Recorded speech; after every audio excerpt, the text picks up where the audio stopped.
আসসালামু আলাইকুম। Channel diversity 360-এর পক্ষ থেকে আপনাদেরকে স্বাগত।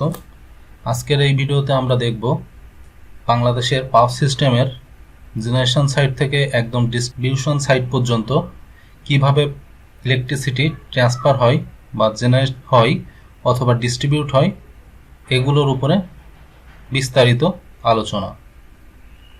শুরুতেই এখানে একটা সার্কুলার শেপ মতো কিছু দেখতে পাচ্ছেন। এই অংশটাকে আমরা বলছি জেনারেশন সাইট। মাঝখানে এখানে ডাবল ব্র্যাকেট দিয়ে আমি যে অংশটুকু দেখানোর চেষ্টা করছি এটাকে বলছি ট্রান্সমিশন পার্ট, আর লাস্টলি এই পার্টটুকু বলছি ডিস্ট্রিবিউশন পার্ট। এই তিনটে পার্ট আমি ওয়ান বাই ওয়ান বিস্তারিত আলোচনা করব। শুরুতেই এখানে জেনারেশন যে সাইটটাতে দেখতে পাচ্ছেন এই অংশে বিদ্যুৎ উৎপন্ন করা হয় এবং আমি একটা লাইন ডায়াগ্রামের মাধ্যমে পুরো জিনিসটাকে বোঝানোর চেষ্টা করতেছি। জেনারেশন কিসের জেনারেশন? বিদ্যুতের জেনারেশন। এই বিদ্যুতের জেনারেশনের কাজটা করে কে? বিভিন্ন কোম্পানিগুলো। অলরেডি এই কোম্পানিগুলো সম্পর্কে আমরা অনেকে অবগত অথবা অনেকে অবগত নয়, তবু আমি বলছি জেনারেশন করার জন্য 7 থেকে 8টা কোম্পানি কাজ করে যাচ্ছে। একটা হচ্ছে বিপিডিবি বা বাংলাদেশ পাওয়ার ডেভেলপমেন্ট বোর্ড, আরেকটা হচ্ছে এপিএসসিএল Ashuganj power station company limited, আরেকটা হচ্ছে আরপিসিএল। এভাবে আরও 4-5টা কোম্পানি আছে। এই কোম্পানিগুলোর কাজ হচ্ছে বাংলাদেশে ইলেকট্রিসিটি তৈরি করা। ইলেকট্রিসিটি তৈরি করার জন্য নর্মালি বাংলাদেশে 3 ধরনের ভোল্টেজটা ইউজ করা হয়। অর্থাৎ জেনারেশন সাইডের ভোল্টেজগুলো নর্মালি হয়ে থাকে 11 কেভি অথবা 15 কেভি অথবা 22.5 কেভি। এখানে অবশ্য 22.5 কেভি নাই, বাট এটাও আপনারা মনে রাখবেন বাংলাদেশের জেনারেশন সাইডের ম্যাক্সিমাম উৎপাদন ভোল্টেজটা হলো 22.5 কেভি, অর্থাৎ ম্যাক্সিমাম 22.5 কেভি। এই ভোল্টেজে বাংলাদেশ বিদ্যুৎটা জেনারেট করতে পারে। তো জেনারেশন পার্টটা যখন আপনার শেষ হয়ে যাবে, এখন সেকেন্ড কাজটা হলো এই উৎপাদিত বিদ্যুৎটাকে ট্রান্সমিশন করা। এই ট্রান্সমিশনের কাজটা একমাত্র পিজিসিবি করে থাকে। ট্রান্সমিশন করার জন্য বিদ্যুৎটাকে ট্রান্সমিশনের জন্য উপযোগী করে তুলতে হবে।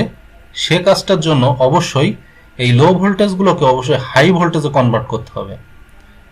অর্থাৎ 11 কেভি, 15 কেভি অথবা 22.5 কেভিকে 132 কেভি অথবা 230 কেভি অথবা 440 কেভিতে কনভার্ট করতে হবে। এখন কথা হচ্ছে এই লো ভোল্টেজটাকে কেন আমি হাই ভোল্টেজে কনভার্ট করব? এর একমাত্র মেইন কারণ হচ্ছে কোনো ইলেকট্রিসিটিকে যদি হাই ভোল্টেজে ট্রান্সমিট করা হয় তাহলে এই যে তারের মধ্যে যে লসগুলো অনেক কম হয়। কারণ আমরা সবাই জানি power loss is equal to I square R. ভোল্টেজ যত বেড়ে যাবে কারেন্ট তত কমে যাবে। সো এই ভোল্টেজটাকে আমরা বাড়ানোর মাধ্যমে লাইনের ভিতর দিয়ে কারেন্টকে কমাই দিতে পারি। সো আই স্কয়ার আর, এই আই এর মান কমে গেলে আই স্কয়ার আর এর ভ্যালু কিন্তু কমে যাবে। সো আমার কিন্তু পাওয়ার লসটা কমে যাবে তারের ভিতরে। এজন্যই আমরা লো ভোল্টেজটাকে হাই ভোল্টেজে কনভার্ট করব। তো লো ভোল্টেজটাকে হাই ভোল্টেজে কনভার্ট করার জন্য আমাকে অবশ্যই একটা ট্রান্সফরমার ইউজ করতে হবে। তো এখানে যে ট্রান্সফরমারটা আমরা ইউজ করব বুঝতেই পারছেন, এটা স্টেপ আপ ট্রান্সফরমার, যার কাজ হলো এই লো ভোল্টেজটাকে হাই ভোল্টেজে কনভার্ট করা। এখানে যে ধরনেরই ভোল্টেজ থাকুক না কেন এটাকে আমরা এই 3 প্রকারের ভোল্টেজে কনভার্ট করতে পারবো। 132 কেভি অথবা 230 কেভি অথবা 440 কেভিতে কনভার্ট করার পরে আমাদের কাজ হচ্ছে এটাকে ইউনিফর্ম কনভার্সনে আনা। তো তার আগে আমি বলি, এখানে যে 132 কেভি, 230 কেভি বা 40 কেভির যে ইলেকট্রিসিটিটা তৈরি হলো, এই ইলেকট্রিসিটির কনভার্সনটাকে আমরা বলি প্রাইমারি ট্রান্সমিশন। এখন আমার কাজ হচ্ছে সেকেন্ডারি ট্রান্সমিশন করা। সেকেন্ডারি ট্রান্সমিশন করার জন্য অবশ্যই এই ডিফারেন্ট ভোল্টেজের যে ইলেকট্রিসিটিটাকে এটাকে আমরা ইউনিফর্ম একটা ইলেকট্রিসিটিতে কনভার্ট করব। সো তাহলে বুঝতেই পারছেন 132 কেভির ইলেকট্রিসিটি অথবা 230 কেভির ইলেকট্রিসিটি অথবা 440 কেভির ইলেকট্রিসিটিটাকে আমরা কমিয়ে 132 কিলোভোল্টে কনভার্ট করে নিব। যেহেতু এখানে ভোল্টেজটাকে কমানো হচ্ছে, নিশ্চয়ই বুঝতে পারছেন এখানে স্টেপ ডাউন একটা ট্রান্সফরমার ইউজ করতে হবে। সো এই ধরনের যে কনভার্সনটাকে এবং বিদ্যুতের যে ট্রান্সমিশনটাকে আমরা বলে থাকি সেকেন্ডারি ট্রান্সমিশন। সো এটা হলো সেই সেকেন্ডারি ট্রান্সমিশন, আর এটা কিন্তু প্রাইমারি ট্রান্সমিশন। ও আরও একটা কথা বলে রাখি, এখানে দুটো ব্যাপার লক্ষণীয়। একটা হচ্ছে এখানে দেখেন 6টা ওয়্যার ইউজ করছে, বাট এখানে মাত্র 3টে ওয়্যার ইউজ করছে। যেহেতু এখানে ভোল্টেজ লেভেলটা অনেক হাই, সেজন্য সেফটি ইস্যু হিসেবে এখানে 6টা ওয়্যার ইউজ করা হয়েছে।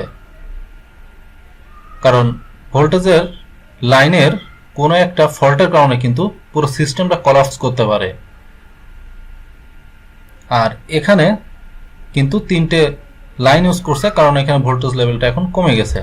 সো আমার ট্রান্সমিশন কাজটা হয়ে গেল এবং এই ফুল ট্রান্সমিশনের কাজটা করছে কিন্তু পিজিসিবি। এরপরে নিশ্চয়ই মাথায় আসতেছে ট্রান্সমিশনের পরে যে পার্টটা থাকে সেইটা হবে। ট্রান্সমিশনের পরে ডিস্ট্রিবিউশন পার্টটা থাকে। তো ডিস্ট্রিবিউশন পার্টটা আসার আগে অবশ্যই আমাকে ইলেকট্রিসিটিটাকে ডিস্ট্রিবিউশনের জন্য উপযোগী করে নিতে হবে। তো এই কাজটা করার জন্য অবশ্যই 132 কেভির যে ইলেকট্রিসিটি সেটাকে অবশ্যই লো ভোল্টেজে কনভার্ট করতে হবে। কারণ আমার ডিস্ট্রিবিউশন সাইডের যে ইকুইপমেন্টগুলো থাকবে বা কনজিউমারগুলো থাকবে তাদের কিন্তু ভোল্টেজ কনজিউম করার ক্ষমতা এত নাই। সো এজন্য আমরা স্টেপ ডাউন ট্রান্সফরমার ইউজ করতে থাকবো। এখন শুরুতেই আমি এখানে স্টেপ ডাউন একটা ট্রান্সফরমার ইউজ করছি, যেটা দিয়ে কিনা 132 কিলোভোল্টেজের যে ইলেকট্রিসিটিটাকে 33 কিলোভোল্টের ইলেকট্রিসিটিতে কনভার্ট করে দিবে। এবং এটাকে নর্মালি আমরা নাম দিয়ে থাকি গ্রিড সেকেন্ডারি সাবস্টেশন। এই সাবস্টেশনে আসলে স্টেপ ডাউন একটা ট্রান্সফরমার ইউজ করা হয় এবং সেখান থেকে আমরা 33 কিলোভোল্টের একটা ইলেকট্রিসিটি পাই। সো বুঝতেই পারছেন এখন এখানে এই ডিস্ট্রিবিউশন সিস্টেমটা কিন্তু এখন চালু হয়ে গেছে। এই পোর্শনের পর থেকে কিন্তু সবই ডিস্ট্রিবিউশন লাইন। এখানে প্রথম অংশে ডিস্ট্রিবিউশন লাইনের ভোল্টেজ হচ্ছে 33 কেভি। এই পোর্শন থেকেই কিন্তু অলরেডি এখন কনজিউম করা শুরু করবে কাস্টমাররা ইলেকট্রিসিটি। শুরুতেই 33 কিলোভোল্টের এই ইলেকট্রিসিটি কাদেরকে দরকার হয়? যেগুলো বিগ ইন্ডাস্ট্রিজ আছে, যেমন আরএফএল অথবা স্কয়ার গ্রুপ, যমুনা গ্রুপ, যাদের বিগ ইন্ডাস্ট্রি আছে, তারা যদি এখন ইলেকট্রিসিটি নিতে চায় অবশ্যই এই 33 কিলোভোল্টের লাইন থেকে ইলেকট্রিসিটি নিতে পারবে। সো এই 33 কিলোভোল্ট লাইন থেকে যে ইলেকট্রিসিটিটা নিল সেটা তাদের ইন্ডাস্ট্রিতে বিভিন্ন ভারী ইকুইপমেন্ট বা মেশিন চালানোর জন্য ইউজ করতে পারবে। এখন কথা হচ্ছে বাংলাদেশের সব কনজিউমার তো আর বিগ ইন্ডাস্ট্রি না। সো এখন তাহলে আমাদেরকে স্মল ইন্ডাস্ট্রির দিকে যেতে হবে। সেজন্য 33 কিলোভোল্টের যে ইলেকট্রিসিটিটা সেটাকে 11 কেভিতে কনভার্ট করতে হবে। এজন্য এখানে আরও একটা স্টেপ ডাউন ট্রান্সফরমার ইউজ করা হয়েছে। তো এই 11 কেভির যে ইলেকট্রিসিটি সেটা স্মল ইন্ডাস্ট্রি যেগুলো আছে সেগুলো নিতে পারবে।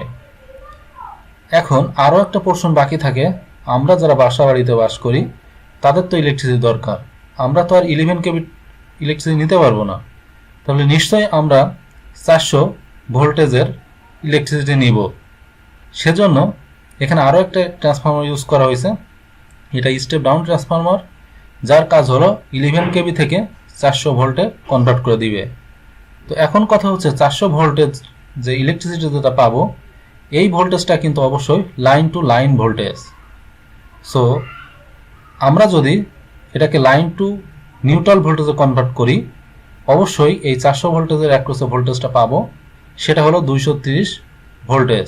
সো আমরা বাসা বাড়িতে যেসব ইকুইপমেন্ট ইউজ করি, ফ্যান, লাইট, আদার্স যে জিনিসপত্র ইউজ করি সবগুলোই কিন্তু 230 ভোল্টেজে কাজ করে। ওভারঅল আমি বাংলাদেশের পাওয়ার সিস্টেমের জেনারেশন সাইড, ট্রান্সমিশন সাইড এবং ডিস্ট্রিবিউশন সাইড আপনাদেরকে বোঝানোর চেষ্টা করছি। এরপরে বিস্তারিত আরও আলোচনা করব সামনে। দেখেন ভোল্টেজ লেভেলগুলো জেনারেশন সাইড, ট্রান্সমিশন সাইড এবং ডিস্ট্রিবিউশন সাইডে কেমন হয় এখানে দেখানো হয়েছে, যেগুলো অলরেডি আমি ওখানে শুরুতেই পিকচারে বলেছি। জেনারেশন সাইডের যে ভোল্টেজটা থাকে সেটা নর্মালি 11 কেভি, 15 কেভি অথবা 22.5 কেভি হয়। আর একটা জিনিস মনে রাখবেন, বাংলাদেশের পাওয়ার সিস্টেমটা কিন্তু 50 হার্টজ ফ্রিকোয়েন্সিতে কাজ করে। আর ট্রান্সমিশন সাইডের ভোল্টেজ দেখেন 132 কেভি, 230 কেভি আর 400 কেভি। এই তিনটে ভোল্টেজ বর্তমানে এক্সিস্টিং। এখন বলতে পারেন তাহলে 765 কেভি এই ভোল্টেজটা কি? এটা কিন্তু হাই ভোল্টেজের একটা ট্রান্সমিশন লাইন তৈরি করতেছে বাংলাদেশ সরকার। এখনও কিন্তু এই লাইনটা প্রস্তুত করতে পারেনি পিজিসিবি। এটা কিন্তু একটা অনগোয়িং প্রজেক্ট। ডিস্ট্রিবিউশন সাইডের যদি ভোল্টেজটা আপনি খেয়াল করেন 33 কেভি, 11 কেভি বা 0.4 কেভি বা 400 ভোল্ট। এই যে বিভিন্ন ভোল্টেজ লেভেলগুলো দেখালাম, এগুলো বিভিন্ন চাকরির পরীক্ষায়, ভাইবা পরীক্ষায় আপনাকে জিজ্ঞাসা করতে পারে। এরপরে আমরা দেখব বাংলাদেশের বিদ্যুতের কনজুমার কারা। এই চিত্র থেকে কিন্তু আমরা একটা মোটামুটি রাফ আইডিয়া পেতে পারি। এটা কিন্তু এক্সাক্ট যে মিলবে এই ডাটার সাথে এমন না, কারণ এই ডাটাটা সাপোজ আজ থেকে 1 বছর আগে তৈরি করা, এটা জাস্ট চেঞ্জ হইতে পারে, বাট মোটামুটি এইটা ঠিক থাকে যে বাংলাদেশের টোটাল বিদ্যুৎ উৎপাদনের অর্ধেকের বেশি ডোমেস্টিক বা গৃহ বসত বাড়িতে ইউজ করা হয়, যেখানে কলকারখানা বা ইন্ডাস্ট্রিতে মাত্র 27.58% অথবা 28% মতো ইউজ করা হয়। কমার্শিয়াল বা অন্যান্য জায়গায় অ্যারাউন্ড 10% মতো ইউজ করে। ইভেন দিন দিন কিন্তু বিদ্যুতের চাহিদা বাড়ার জন্য এই বিদ্যুৎ সেক্টরের উপরে বাংলাদেশ সরকার ব্যাপক নজর রাখছে। ওভারঅল এই চার্ট থেকে আমি একটা ধারণা দিলাম যে কোন কোন কনজুমাররা কেমন পরিমাণে বাংলাদেশের বিদ্যুৎটা ইউজ করে। এরপরে আমরা এখানে দেখব বিদ্যুতের চাহিদা 3 ধরনের হয়ে থাকে। একটা হলো বেজ লোড পাওয়ার প্ল্যান্ট, আর একটা হলো ইন্টারমিডিয়েট লোড, আর একটা হলো পিক লোড। এর মধ্যে বেজ লোড বলতে সেই জিনিসটাকে বোঝায় যে বিদ্যুতের পরিমাণ কখনো সেই অ্যামাউন্টের নিচে আসতে পারবে না। অর্থাৎ সাপোজ বাংলাদেশের বিদ্যুতের চাহিদা শীতকালে 10,000 মেগাওয়াট, তো এই 10,000 মেগাওয়াটের নিচে কিন্তু সারা বছরে কখনো আসতে পারবে না। সো এই যে বিদ্যুতের সর্বনিম্ন চাহিদা, এটাকে আমরা বলছি বেজ লোড, অর্থাৎ সর্বনিম্ন কম কনজামশনটা। একই রকমভাবে পিক লোড বলতে বোঝায় যে কোনো একটা নির্দিষ্ট সময়ে বা সারা দিনের মধ্যে সর্বোচ্চ কি পরিমাণে আপনার বিদ্যুতের চাহিদা থাকতে পারে। ফর এক্সাম্পল, একটা দিনের 24 ঘন্টার মধ্যে কিন্তু সবসময় বিদ্যুতের চাহিদা একরকম থাকে না। যেমন সন্ধ্যাবেলা বা রাতের দিকে, রাত 8টার দিকে কি 9টার দিকে বিদ্যুতের চাহিদা সবচেয়ে বেশি থাকে। এক্ষেত্রে এই বিদ্যুতের চাহিদা কিন্তু টোটাল দিনের বিদ্যুতের চাহিদার 15% মতো হইতে পারে। এটা একটা রাফ আইডিয়া। আর বেজ লোড এবং পিক লোডের মধ্যবর্তী লোডটাকে বলা হয় ইন্টারমিডিয়েট লোড। এই বেজ লোড এবং পিকিং লোডের মধ্যে কিছু পার্থক্য আছে। শুরুতেই এখানে বলছে দেখেন, পিকিং লোড মূলত ওপেন সাইকেল গ্যাস টারবাইন হয়ে থাকে, যেখানে বেজ লোড পরিচালিত হয় কম্বাইন্ড সাইকেল পাওয়ার প্ল্যান্ট এর মাধ্যমে। আবার বেজ লোডের বিদ্যুৎ কেন্দ্রগুলো নর্মালি কয়লা বা গ্যাস ভিত্তিক হয়ে থাকে কিংবা জলবিদ্যুৎ চালিত হয়ে থাকে। অপরদিকে পিক লোড বা পিকিং লোডের যে পাওয়ার প্ল্যান্টগুলো ফার্নেস অয়েল বা ডিজেল হয়ে থাকে। তো এই পার্থক্য থেকে একটা জিনিস বুঝতে পারছি যে পিক লোড সর্বোচ্চ বিদ্যুৎ আপনি সাপ্লাই দিতে গেলে আপনাকে অবশ্যই ডিজেল ইউজ করতে হচ্ছে, তার মানে আপনার বিদ্যুতের মূল্য কিন্তু বেড়ে যাচ্ছে। সো এই পিকিং লোডগুলো বুঝতেই পারছেন যে খুব ব্যয়বহুল। সেজন্য বাংলাদেশ সরকার চাচ্ছে যে এই ডিজেল ভিত্তিক পাওয়ার প্ল্যান্টগুলো বন্ধ করে বিভিন্ন পারমাণবিক যে বিদ্যুৎ কেন্দ্রগুলো আছে সেগুলো নির্মাণ করা। তার জন্য কিন্তু রূপপুর পাওয়ার প্ল্যান্টটা তৈরি করতে যাচ্ছে। এখন আমরা দেখব বিদ্যুতের দাম সম্পর্কে। বর্তমানে সরকার যে পরিমাণ বিদ্যুৎ তৈরি করতেছে তার গড় টাকা পড়তেছে, খরচ পড়তেছে অ্যারাউন্ড 4 টাকা মতো। এখানে একটা রাফ ধারণা দেওয়ার আমি চেষ্টা করতেছি। বেসরকারিভাবে বিদ্যুৎ উৎপাদন যে হচ্ছে তার ইউনিট পড়তেছে 6 টাকার মতো। আবার ডিজেল দিয়ে তৈরি করলে সেই টাকার পরিমাণটা হচ্ছে 18 টাকা। আর ফার্নেস অয়েল দিয়ে যদি আপনি বিদ্যুৎ তৈরি করতে চান বাংলাদেশের জন্য সেটা অ্যারাউন্ড পড়তেছে 9 টাকার মতো। বাট সবচেয়ে তাহলে কম খরচ পড়ে কোন বিদ্যুৎ ক্ষেত্রে? এক হচ্ছে পানি বিদ্যুৎ উৎপাদন ক্ষেত্রে। এখানে 2019-20 তথ্য মতে আমাদের যে একমাত্র পানি বিদ্যুৎ কেন্দ্র যেটা আছে কাপ্তাই পানি বিদ্যুৎ কেন্দ্র, সেখান থেকে যে আমরা বিদ্যুৎ তৈরি করি সেই বিদ্যুতের খরচ পড়ে মাত্র ইউনিট প্রতি 1.82 টাকা। বুঝতে পারছেন যে কত কম। আর গ্যাস চালিত বিদ্যুৎ থেকে আপনার খরচ পড়ে মাত্র 3 টাকা 27 পয়সা মতো। তাহলে আপনি এখন কম্পেয়ার করেন যে কেন বাংলাদেশ বা অন্যান্য দেশ বিদ্যুৎ তৈরির ক্ষেত্রে পানি বিদ্যুৎ কেন্দ্রের উপর বেশি গুরুত্ব দেয় এবং গ্যাস চালিত বিদ্যুৎ কেন্দ্রের উপরে বেশি গুরুত্ব দেয়, কারণ এগুলোতে বিদ্যুৎ খরচ অনেক কম থাকে, উৎপাদন খরচ। এরপরে বাংলাদেশ সরকার কিন্তু পুরো দেশের বিদ্যুৎ চাহিদা পূরণ করতে একা পারবে না, সেজন্য বেসরকারি বিদ্যুতের কিন্তু সাহায্য নিয়ে থাকে। সেজন্য যারা বেসরকারি গ্যাস ভিত্তিক রেন্টাল বা কুইক রেন্টাল বিদ্যুৎ কেন্দ্রগুলো আছে তাদের ইউনিট প্রতি চার্জ পড়ে প্রায় 8.5 টাকার মতো। এখানে পুরো একটা টেবিলের মাধ্যমে দেখানো হচ্ছে কোন বিদ্যুৎ কেন্দ্রের ক্ষেত্রে প্রতি ইউনিটের জন্য কি পরিমাণ খরচ হয়। পানি বিদ্যুৎ কেন্দ্র থেকে 1.82 টাকা, গ্যাস ভিত্তিকে 3.27, রেন্টাল কুইক রেন্টাল 8.5 টাকার মতো। অলরেডি এগুলো আমি বলেছি, আপনি একটু দেখে নেন। এখান থেকে একটা জিনিস মোটামুটি লক্ষণীয় যে সর্বনিম্ন খরচ পড়ে পানিতে, সর্বোচ্চ খরচ পড়ে উইন্ড